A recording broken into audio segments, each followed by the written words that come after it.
Am I audible and visible? Let me know. Audible?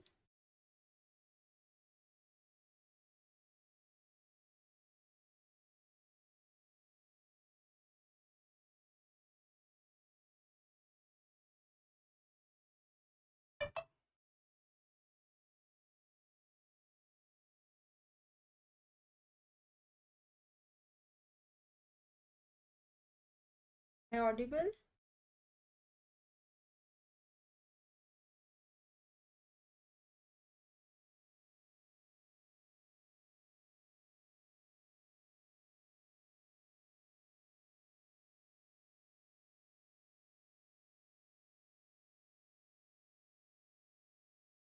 Am I audible?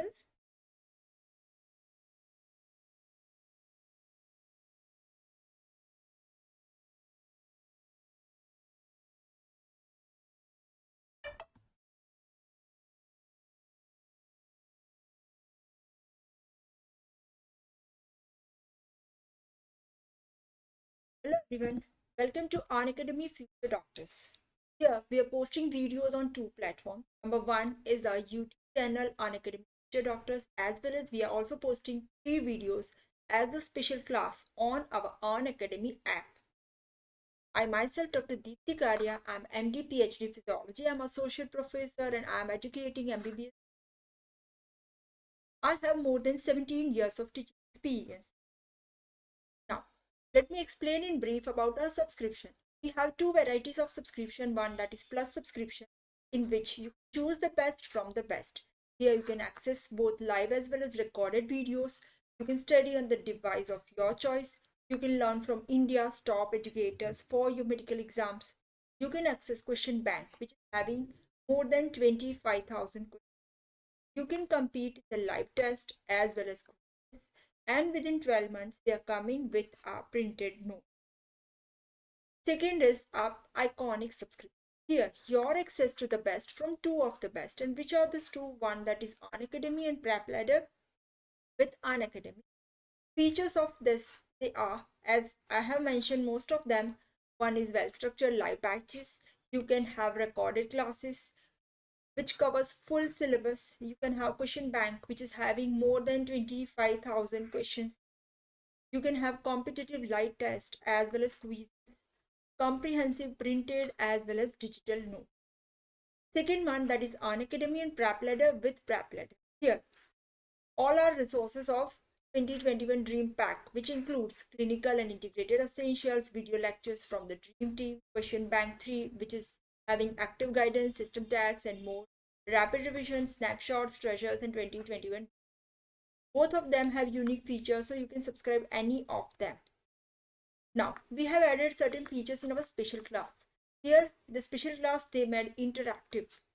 So you can attend live class as well as you can participate in the live chat and gets your doubt clear. You can have a facility of raise a hand. So you can talk to your educator in the live class. So you can get your doubts clear. You can have polls for the learner. Respond to the poll for a better understanding of a topic. You can never miss a class as you're always notified for your class. And you can also download lecture notes as well as you can get access to recorded sessions of live classes. You can revisit important topics whenever you need them. And you can access this classes anywhere and at any time. Another feature that I have already discussed, that is we have updated as well as highly effective question bank. This question bank contains more than 25,000 high-yield clinical questions. Now, these questions are based on latest exam pattern and it includes detailed explanation too. Here, these are our toppers of NEET PG September 2021. Congratulations to all.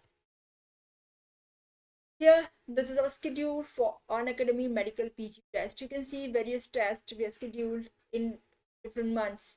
We have pre-test rituals as well as plus batch test. Here, you can also focus on FMGE 2022 comprehensive batch, which has been started from 15th December 2021 that is for 6 months, whereas target NEET PG 2022 test and discussion batch that is started from 15th December, which is for 3 months.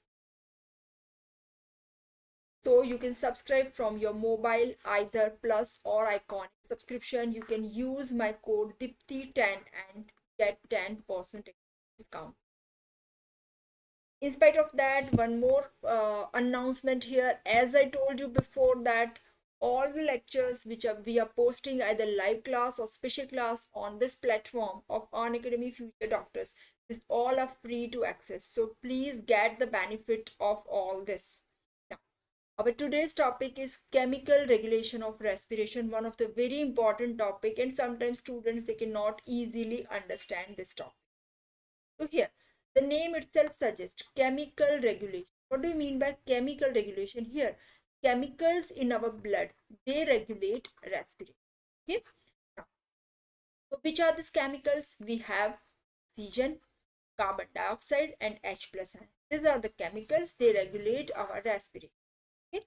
And for this regulation, we have sensors, and these sensors are our chemoreceptors. Now, these chemoreceptors, they are of 3 types. Number 1 is peripheral chemoreceptors, which are present in the periphery outside the nervous system, central nervous system. Second are central chemoreceptors, which are also known as medullary chemoreceptors, present in the medulla. And third, pulmonary and myocardial chemoreceptors. Okay? Now, starting with first one, peripheral chemoreceptors. Now, what do you mean by peripheral chemoreceptors? As they are located in the periphery. Common one, they are carotid bodies here located at the bifurcation of common carotid. You can see here. And next, the aortic bodies. They are present at the arch of aorta. Okay? Which are the stimuli for peripheral chemoreceptors? Whenever partial pressure of oxygen decreases less than 60 millimeter of mercury, that is for stimulus. Second, when partial pressure of carbon dioxide increases by 10 mmHg. What does it mean? Increases by 10 mm. Normal is 40 millimeter of mercury. When this becomes 50, so you can say that it is increased by 10 mmHg. Okay? And next is decrease pH by 0.1 unit. Suppose your normal pH is 7.4. When it becomes minus 0.1, 7.3. So these are the stimuli for peripheral chemoreceptor.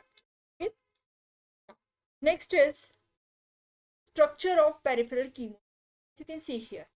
As I told you, they are located at the bifurcation of common carotid artery here and arch of aorta. Carotid bodies and aortic bodies. Now, here. What is the structure? First of all, they have a capsule, surrounding capsule. Below that, they have sinusoidal large capillaries. They are not visible properly here in this diagram, but they have sinusoidal capillaries. And they have 2 types of epithelial cells. You can see here. These are type 1 cells, which are known as glomus cells, and type 2 cells, which are known as sustentacular cells. Okay, so type 1 and type 2 cells. Okay. What are these type 1 and type 2 cells? Type 1 cells or glomus cells. Here you can see this is the diagram which shows glomus cells. So now, these glomus cells, they are similar to chromaffin cells which are present in our adrenal gland. Okay. And when they are exposed to hypoxia, hypoxia means decreased oxygen supply to the tissue. What happens? These cells, they release catecholamines, mainly dopamine is released. Okay? And they stimulate D2 receptors which are present at the sensory nerve endings. These are the nerve fibers. Okay? These nerve fibers which carry information from these glomus cells, which are these nerve fibers? These are vagus nerve and glossopharyngeal. Vagus nerve that carries information from aortic body and glossopharyngeal from carotid body. Now, these nerve fibers, they are small myelinated or unmyelinated fibers having diameter of 2 to 5 micrometers, and the conduction rate is 7 to 12 meters per second. Now, next is blood flow to this carotid body and aortic body. the blood flow is highest. The blood flow is 0.04 ml per minute, or if you speak in the form of 100 gram of tissue, that is 2000 ml per 100 gram per minute. Okay? And this is 20 times the weight. Weight is 2 milligram. So 20 times more than the weight per 100 gram of tissue. Okay? So suppose we are talking this 2000 ml per 100 gram is 20 milligram, 20 ml per minute. So which is 20 times more. Then functions, they respond to decrease in the partial pressure of oxygen, increase in the partial pressure of carbon dioxide, and increase in the H plus ion concentration. Now, these impulses are transmitted to dorsal respiratory group of neurons, and this dorsal respiratory group of neuron, you can see here, they are present in the medulla here, and through this they increase depth as well as rate of respiration. So that is hyperventilation. Okay? So this is the function. Now there are various factors, they affect stimulation of peripheral chemoreceptors. Okay? One, that is oxygen tension versus oxygen content. What is it? It is affected mainly by partial pressure of oxygen, not by the content. So mainly in hypoxia, they are stimulated more, where partial pressure of oxygen decreases rather than other conditions. Okay? Then, next is when, as we have discussed, when there is increase in the partial pressure of carbon dioxide, again they are stimulated. H plus ion concentration increases, again they are stimulated, and increase plasma potassium and asphyxia. Asphyxia means decrease oxygen and increase carbon dioxide, that is asphyxia. Okay, so in that condition also this are stimulated. Now what is the mechanism of action here? Mechanism is, you can see this glomus cells. These glomus cells, they have oxygen sensitive potassium channel. Okay? Now these potassium channels, they are oxygen sensitive, means when there is hypoxia, decrease oxygen. Now this glomus cells, their potassium channels, they are closed. So when potassium channels are closed, potassium channels, when they open, there is hyperpolarization. So this hyperpolarization is absent. So you can say there is depolarization of membrane. And when there is depolarization of membrane, there is opening of calcium channel. And as calcium ions enter inside, they break the granules. And these granules mainly they contain dopamine, the neurotransmitter responsible for transmission of nerve impulse here. Okay? So here, main stimulus for the peripheral chemoreceptor, that is lack of oxygen. Okay? Why? Here you can see this oxygen hemoglobin dissociation curve, which we have discussed in our special class. You can go to that class and you can watch that. So this oxygen hemoglobin dissociation curve has a flat part here between 100 mmHg to 60 mmHg. What does it mean? Till partial pressure of oxygen falls up to 60 millimeter of mercury, percentage saturation of hemoglobin will not fall below 90%. So now, what happens here when the partial pressure is up to this 60 mmHg, this percentage saturation will be normal. And this peripheral receptors, as they have rich blood supply, they are not stimulated. But when blood PO2 falls below 60 mmHg, then these are stimulated. Okay, stimulation. So this is the main stimulus.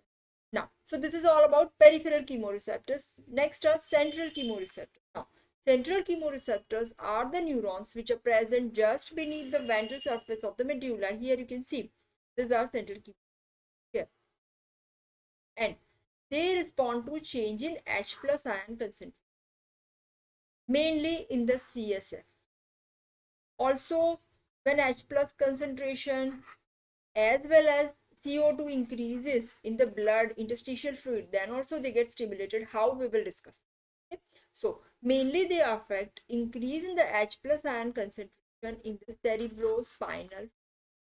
Okay?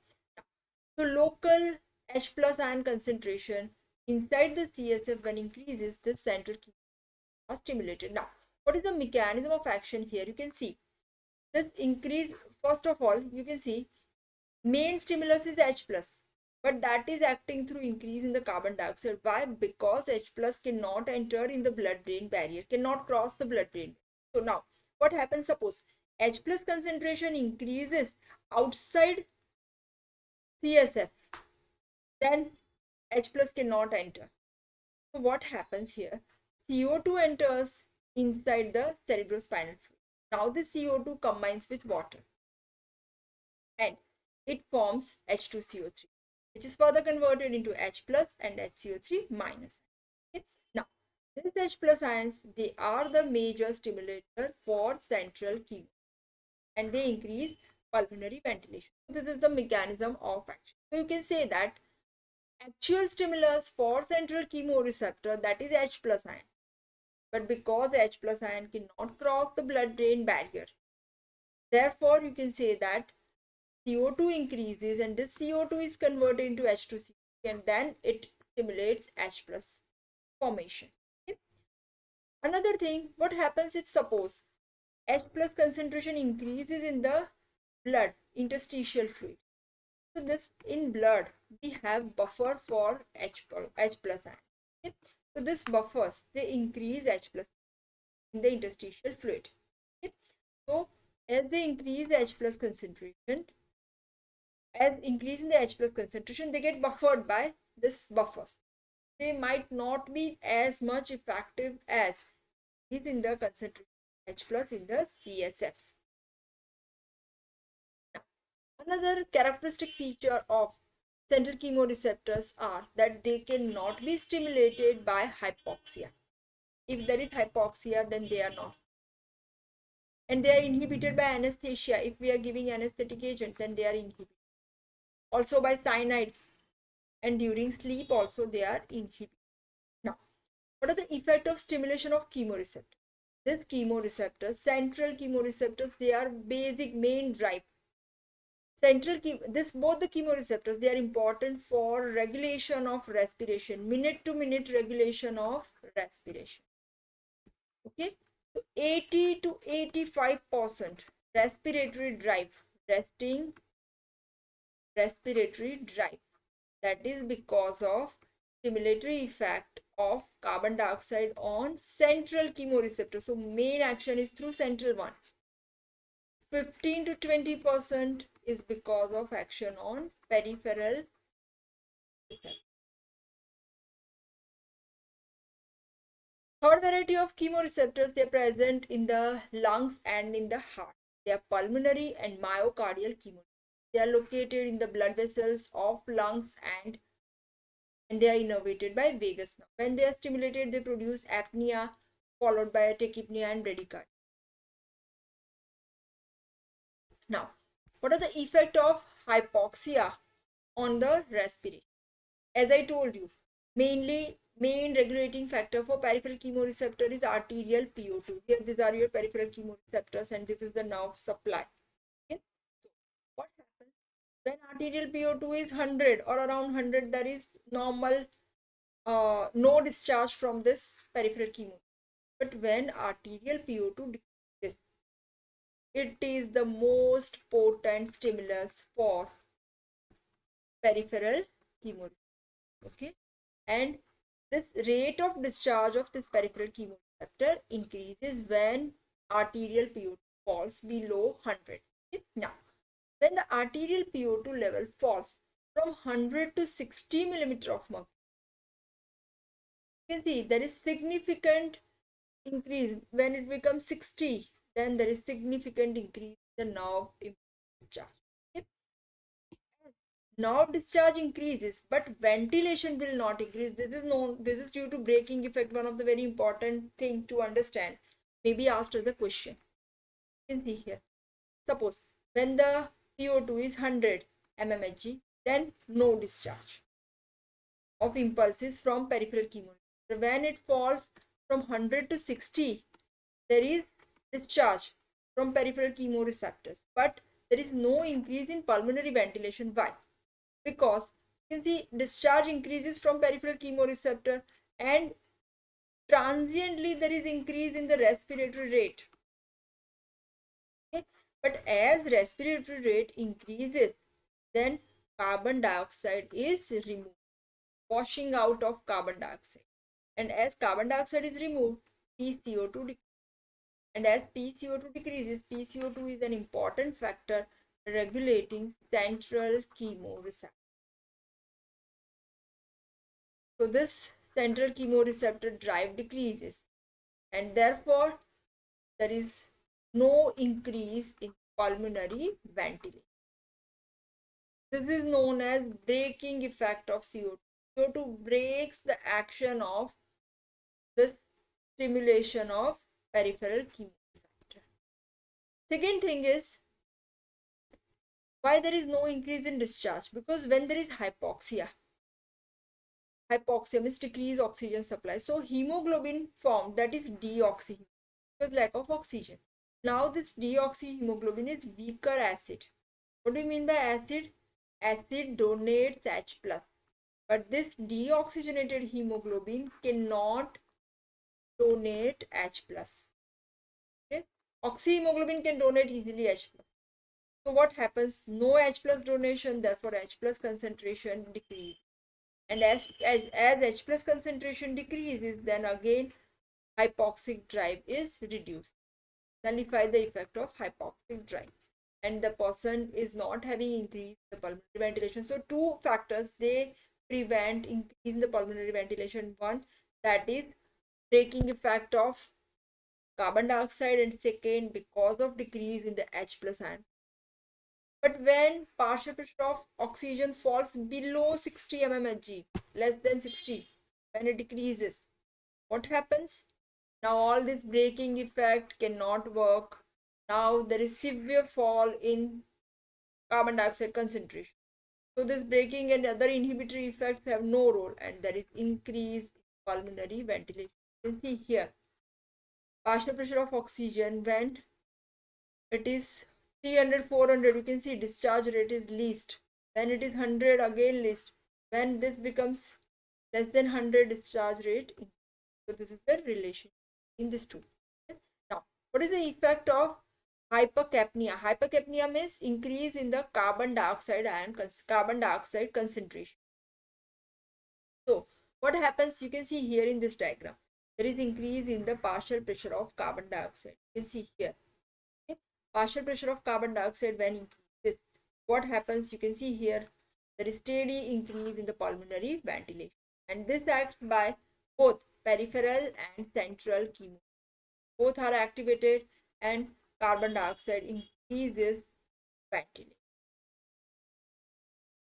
Then next is, as we have discussed, why carbon dioxide is the main regulator for respiration, because one, that is they have direct action on the central chemo, one cause. Second cause, that is they can cross blood-brain barrier. Okay, and third cause, they have strong braking effect. Strong braking. H plus and CO2 they don't have, sorry, H plus and O2 they don't have this braking. Okay. Next is carbon dioxide narcosis. What is it? When partial pressure of carbon dioxide increases above 50 mmHg, that is known as carbon dioxide narcosis. What happens when it is more than 50 mmHg? There is depression of respiratory centers. So that results in headache, confusion, convulsion, and coma and death.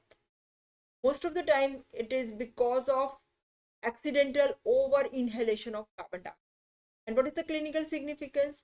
Because here, suppose the person is having carbon dioxide narcosis, the person is unconscious, and we are trying to give carbon dioxide to stimulate respiratory centers, so that is not beneficial. So always check the carbon dioxide concentration. Kariya, hello. What you have written, I just cannot read.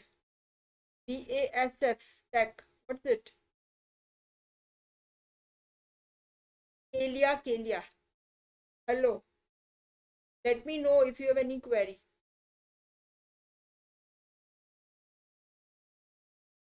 Now, next is effect of arterial pH.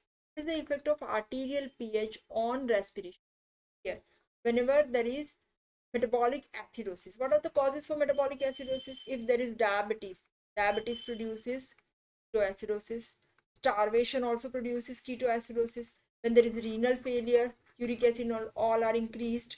When there is muscle exercise, severe exercise produces lactic acid. Okay, so these are the commonest causes of metabolic acidosis. So what happens when there is metabolic acidosis? You can see here, this is the pH, normal pH 7.4. When the pH falls, from normal level, you can see here there is steady increase in pulmonary ventilation. So this is the effect of pH. You can see here, this is the same thing depicted here. Increased production of non-carbonic acid, H plus increases, so increase firing from peripheral chemoreceptors, and respiratory muscles, they contract, they increase ventilation. Now, opposite is also true when arterial pH falls, alkalosis. So this stimulation decreases, and that results in decrease in the respiratory rate. And as respiratory rate decreases, carbon dioxide concentration increases. This carbon dioxide combines with water to form H2CO3, and it forms H plus HCO3 minus. And H plus increases means pH falls. So whatever pH increase, now it comes back to. Now, what is the interaction between CO2 and O2? You can see this is important and interesting thing. You can see here there are two here graphs. One is that this shows pulmonary ventilation, and this shows alveolar. You can see here when and this is alveolar PCO2. So you can see here when alveolar PCO2 is higher than normal. What is normal alveolar PCO2? That is 40 mmHg. Suppose here it is 44. So what happens? There is inverse relationship between alveolar ventilation and alveolar PO2. You can see when alveolar PO2 increases, there is fast increase in the ventilation. When your PCO2 is also high, but suppose you can see here in this one, alveolar PO2 is PCO2 is less. Instead of 40, now it is 36. So as in spite of fall in alveolar PO2, pulmonary ventilation will not increase. Why? Because if PCO2 is also raised, then central and peripheral, both the chemoreceptors are stimulated. Okay, so the effect is additive. But if only PO2 falls and PCO2 we are keeping it constant, then only peripheral chemoreceptors are stimulated. So you can say that here there is no much increase in the alveolar ventilation. Okay? Now, next is what is the effect of CO2 and H plus both combinedly? You can see here, this is the graph showing alveolar PCO2 ventilation. Suppose whenever pH is normal 7.4 here, so this graph is like this. With increase in the PCO2, there is increase in the alveolar ventilation. But if the pH is 7.3, pH is less, means H plus concentration increases. What happens? This graph shifted to left, means slightly increase in the PCO2 increases pulmonary ventilation more than this graphs. Same thing is true for temperature. When temperature increases, this graphs they shift to left. What is the meaning of shift to left? At the same partial pressure of carbon dioxide, there is much increase in alveolar ventilation. You can easily see here. Suppose your alveolar PCO2 is 40. Okay, when pH is 7.4, this would be your ventilation. Then, but here when your pH is 7.3, at alveolar PO2 less than 40 also ventilation increase. So this is the meaning of shift to left. So this is all about chemical regulation of respiration. Now write down questions. Okay, write down questions. Long questions are: one is describe physiology of control of respiration. This is one of the very important topic of respiratory system. One question must be there from your these topics in the respiratory. either nervous or chemical regulation. So write down long questions, describe physiology of control of respiration, regulation of respiration, discuss nervous regulation of respiration, discuss chemical regulation of respiration. Short questions, short notes, maybe respiratory centers, chemoreceptors, neurotoxic centers, respiratory centers, and describe chemoreceptors, role of respiratory centers in regulation of respiration, neural regulation of respiration, chemical regulation of respiration, respiratory chemoreceptors, peripheral chemoreceptor system for the control of respiration, Herring-Brewer reflex we discussed yesterday, Herring-Brewer reflex and its clinical significance. So this is all about today's class. If you like my video, you can like, you can share with your friends, and you can subscribe our channel Unacademy Future Doctors. Thank you.